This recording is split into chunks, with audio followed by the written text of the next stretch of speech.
regardez un peu partout le La Plus Média. Bonjour et bienvenue dans ce journal.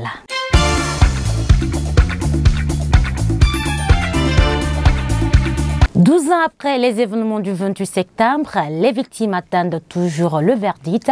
Notre rédaction s'est intéressée à quelques temps forts du déroulement de ce procès à suivre dès le début de cette édition d'information. Les personnes à mobilité réduite font actuellement des petits métiers au commerce pour subvenir à leurs besoins. Notre équipe de reporters est allée rencontrer cette semaine Maman Fofana, une malvoyante qui fait des petits commerces. 1 million d'élèves sont privés d'école au Burkina Faso en raison des attaques djihadistes. Plus de détails à suivre dans cette édition d'information. C'est tout pour les titres.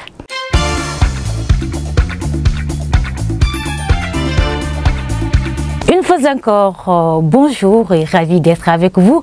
Depuis plus de 12 ans, les événements des tueries du 28 septembre 2009 qui avaient fait plusieurs morts, des blessés et femmes violées dans le stade de même nom n'avaient pas connu en jugement afin de situer la responsabilité de ces auteurs. Il a fallu un autre régime militaire de transition pour prendre ce dossier à bras de corps pour juger ce dossier, ce qui fera un souffle de soulagement pour les victimes. Compte rendu. L'organisation du procès des événements des tueries au stade de Conakry en 2009, qui a démarré le 28 septembre 2022, se poursuit jusqu'à présent. Au nombre de 12 au départ, la liste de ces accusés ne cesse de s'agrandir et les interpellations continuent. Depuis l'ouverture de ce procès, les accusés défilent à tour de rôle devant les magistrats du tribunal criminel de Dixine délocalisé à la cour d'appel de Conakry. Durant 22 jours d'audience, les accusés qui ont comparu à la barre pour faire leur déposition se nomment comme suit: Colonel Moussa Tegboro Kamara, Marcel Guilavogui, Abaka Sidiki Diakité Di Toumba, Cécile Raphaël Haba, Aboulaye Sherif Diaby, Ibrahima Kamara Di Kalonjo, Mamadou Aliou Keita, Claude Pivi Di Granco. Jusqu'à ce mardi 22 novembre 2022, ces 8 accusés ont répondu aux différentes questions du ministère public, des avocats de la partie civile et de la défense devant le public et les médias. Dans les constats de leur déposition, la plupart de ces accusés ne reconnaissent pas les charges retenues contre eux dans les événements du 28 septembre 2009. Il faut rappeler que ces accusés sont des officiers de l'armée, des hauts cadres de CNDD du régime militaire pendant la transition du président Moussa Dadis Camara, et cette liste des présumés auteurs de ce massacre est loin d'être close, car certains accusés, dont le colonel Bienvenu Lama, qui était le directeur du centre de formation de Kalia, vient de rejoindre ses co-accusés à la maison centrale de Conakry suite à la dénonciation d'Abaka Sidiki Diakité Di Toumba, ancien aide de camp de Moussa Dadis Camara au moment des faits. En prélude de la 12e édition du festival de Garba, les organisateurs ont tenu ce lundi une conférence de presse. L'objectif visé est d'accroître la culture du manioc en Guinée. C'est la maison de la presse qui a servi de cadre à cette rencontre. Reportage. Le festival Garba est un festival gastronomique autour de cette recette. Production essentiellement locale, fruit d'un mélange de sémoule, du manioc, communément appelé atchéké, accompagné de poisson thon. Pour cette 2e édition, le co-organisateur de cet événement explique ici le pourquoi de ce festival. Nous avons décidé d'organiser ce festival pour diverses raisons, dont les plus importantes sont l'engouement observé autour de la consommation du garba en Guinée par toutes les populations depuis quelques années. L'introduction de nouvelles habitudes alimentaires auprès des populations guinéennes. En effet, nous constatons que notre alimentation est basée à plus de 90% sur le riz. C'est aussi pour favoriser l'intégration sous-régionale, car nous comptons en Guinée diverses nationalités qui se côtoient depuis des décennies et qui partagent tous le même amour de ce repas. Présent à cette cérémonie, le président de la communauté ivoirienne de Guinée se réjouit de cette initiative des organisateurs. Et aujourd'hui, s'il y a des promoteurs qui renouent avec ce festival, qui font la promotion de ce plat qui vient de notre pays, c'est pour nous un honneur de les encourager et d'être présents à leur côté surtout qu'il y a une forte communauté ivoirienne qui vit ici en Guinée. Alors, je les encourage. Je tiens à leur dire d'abord merci pour l'initiative. En Guinée, si certains handicapés se contentent de la mendicité dans les rues de la capitale, par contre, d'autres préfèrent des petits métiers et commerces. C'est le cas de Maman Fofana, une malvoyante qui fait le petit commerce au marché de Taouya dans la commune de Ratoma. Compte rendu Yves Claver-Collier. Assise dans ce marché, cette malvoyante explique comment elle a contracté cette maladie au cours de sa vie. J'ai commencé à coucher de l'enfant, faire de maladie et maternelle. J'ai 10 ans. J'ai 10 ans, je ne vois pas. Vendeuse de plusieurs articles, elle souligne comment elle fait la différence entre les différents biais de la monnaie guinéenne et les difficultés rencontrées dans son commerce. Si je rentre de l'argent, je vais donner mon mari. Il va partir de mosquée pour faire la monnaie pour moi là-bas. Si je viens, s'il vient, il va me donner ça. Avec mon enfant, il va dire que maman, ça c'est 500, je vais mettre quelque part. Il va dire ça aussi c'est 1000 francs, je vais mettre quelque part. Et le 2000 aussi, je vais mettre quelque part. Mais je vais garder ça, mon esprit quoi. Si je garde ça, si je viens, maintenant, je vais mettre 10 000. Il y a de 10 000 ici. Je mets de 10 000 ici. Ça, c'est 10 000. Bon. Ça aussi, c'est 20 000. Ça aussi, c'est 20 000. Ça, je vais mettre de 20 000 ici. Ici aussi, je vais faire la monnaie pour mettre le 500. Le 500. Bon, si les gens viennent, ils vont me demander, dit que je veux ça. Si je n'ai pas compris ça, je vais donner à quelqu'un, je vais demander, je vais dire que madame, c'est combien? Elle va me dire ça. Parce qu'il y a beaucoup de gens qui viennent, elle fait me voler ça. Elle donne 10 000, elle va dire ça, 20 000. Il y a beaucoup de gens qui m'ont donné ça, mais je n'ai pas découragé. Parce que pour sortir, pour promener, faire la des genoux, ça ne me plaît pas. Avec le ça aussi, c'est les gens qui prennent le courage pour me donner le riz. Si je finis vendre, je vais garder tout l'argent. Si mon enfant est bien, je vais le donner. On va faire le compte. Je vais rembourser l'argent. Mère de famille de 6 enfants, elle lance un appel aux autorités et aux personnes de bonne volonté pour une assistance humanitaire. Mon mari a l'air là, il ne travaille pas. Avant, il travaille. À l'air là. Parce qu'à l'air là, je n'ai rien. Même à l'air là, il y a beaucoup de... L'argent là, il a perdu beaucoup de pouvoir. À l'air là, je n'ai rien. Mais je ne peux pas m'asseoir. J'ai quitté à la maison pour me débrouiller. À l'air là, je n'ai rien l'argent. Si les gens m'ont pitié pour moi, je vais prier de Dieu. Tous les jours, je vais prier de Dieu.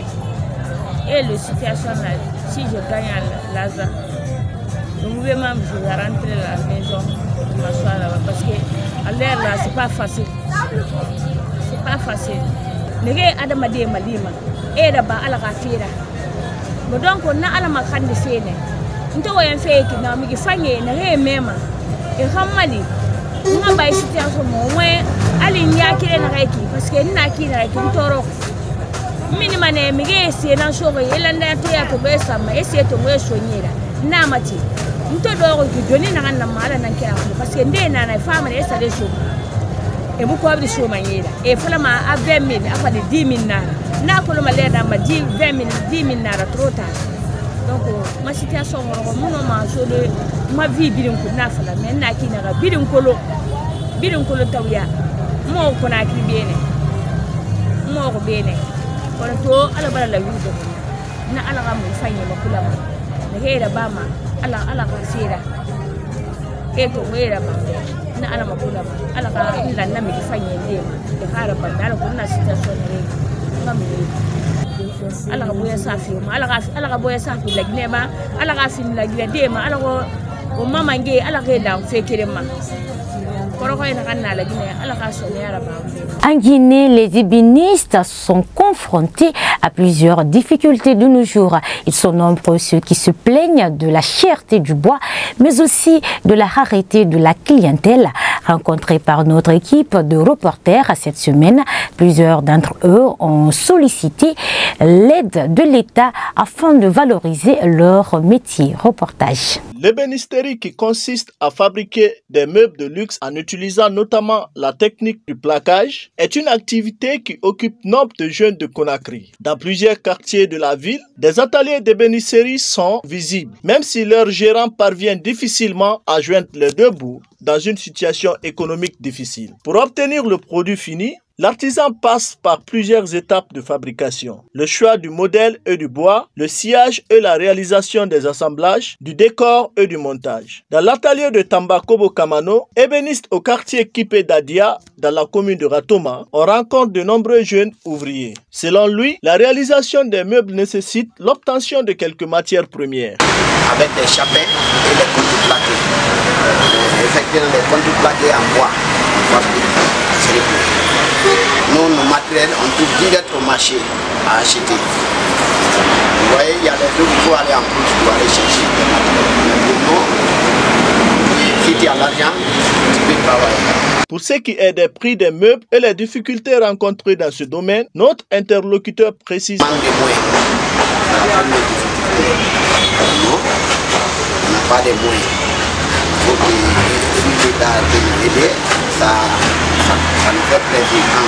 Deuxième difficulté, pied de banque. On n'est pas là où on peut exposer les lieux, un lieu qui soit propre comme ça. Vous voyez, comme un galerie. Mais nous, on n'a pas de moyens pour faire les galeries. On fabrique, on débrouille, on dépose, on voit de la route, on vend.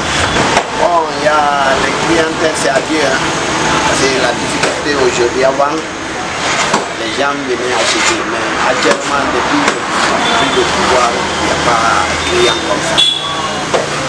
On ne gagne pas les clients, tu vois les mêmes. Maintenant, il y a des gens qui quittent ailleurs, ils venaient acheter. Surtout au Mali, c'est la les gens de pouvoir, ils venaient acheter. Et ça aussi, c'est ma chance de clients. Bon, moi-même, c'est à 15 millions. Le complet, le lit, armoire, coiffure. S'agissant de la qualité des meubles, cet autre ébéniste pense que la meilleure qualité provient de la Guinée. Nous utilisons des bons bois et puis c'est des bois qui sont très garantis. Mais les lits qui viennent de l'Occident, je peux dire aujourd'hui, ce n'est pas garanti. Parce que nous, aujourd'hui, quand nous arrangeons nos lits, on sait comment on arrange et puis il y a une qualité de dirante qui est dedans. Parce que le bois chapin que nous utilisons avec les contreplaqués, on mélange avec ça parce que nous, on travaille avec leur design aussi. Parce que les photos qu'ils envoient, nous, on peut communiquer sur ça, on fait la même chose. Mais c'est incomparable parce que nous savons que tous les clients qui ont acheté les lits avec nous par avant, ils le savent que nos lits sont garantis. Nous, on souffre aussi beaucoup parce que les matériels aujourd'hui, par rapport à avant, ne sont pas les mêmes prix. Aujourd'hui, les matériels sont plus élevés par rapport à avant. Quand on travaillait avant, les matériels c'était bas prix. Mais à l'heure actuelle, les matériels sont très chers. Nous, nos lits, même si tu demandes, tu peux les monter encore.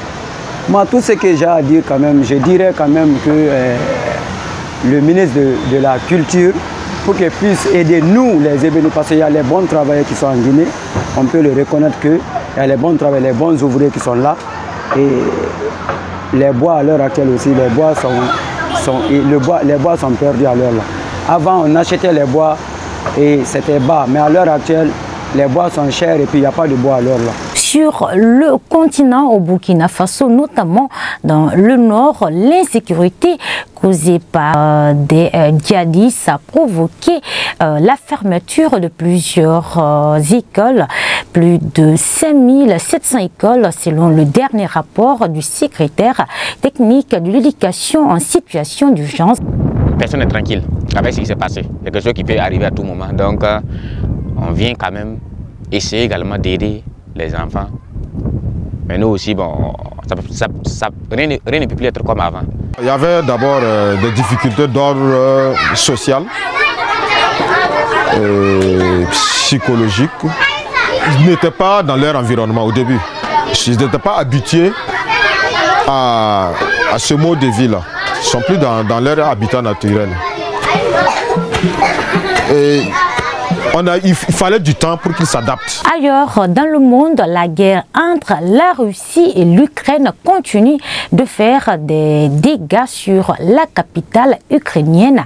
Suite à la nouvelle frappe russe, 3 centrales nucléaires ukrainiennes ont été déconnectées du réseau électrique, ce qui a provoqué des pannes massives de courant dans la capitale et cette ville reste pour le moment plongée dans l'obscurité. C'est la fin de ce journal. À tous, merci de l'avoir suivi. Merci également à Mangué Camara pour la réalisation. Au revoir.